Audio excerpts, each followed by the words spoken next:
আসসালামু আলাইকুম, সবাইকে স্বাগতম নতুন একটি ইংরেজি ক্লাসে। তো আজকে আমাদের স্পোকেন বিষয় হলো কোনো কাজ করা প্রয়োজন হলে প্রথমে সাবজেক্ট, নিড টু, বাকি অংশ। তো আমরা আজকে এটা শেখার চেষ্টা করবো ইনশাল্লাহ। তো প্রথমে বলছি, আমার ইংরেজি শেখা প্রয়োজন। I need to learn English. I need to learn English. চমৎকার। আমার এখন বাড়ি যাওয়া প্রয়োজন। I need to go home now. I need to go home now. Okay. আমার গরিবদের সাহায্য করা প্রয়োজন। I need to help the poor. Fine. আমার ব্যায়াম করা প্রয়োজন। I need to take exercise. I need to take exercise. Fine. তার সাথে আমার দেখা করা প্রয়োজন। I need to meet him. Fine. তার চিকিৎসা নেওয়া প্রয়োজন। He needs to take treatment. চমৎকার। আমার ভাত রান্না করা প্রয়োজন। I need to cook rice. ছাত্রছাত্রীদের তাদের পড়া শেখা প্রয়োজন।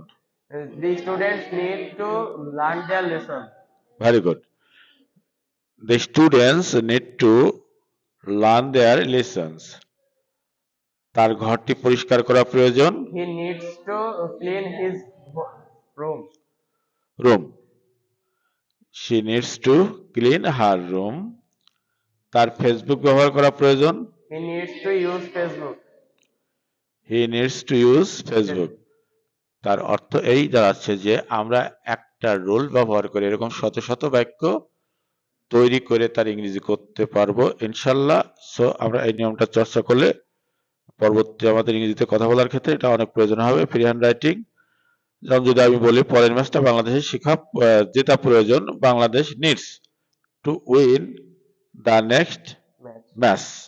এবার যদি বলি সমাজের নেতাদের কাজ করা প্রয়োজন। Politicians Need need to work for the society. Work for the society. এটা চমৎকার।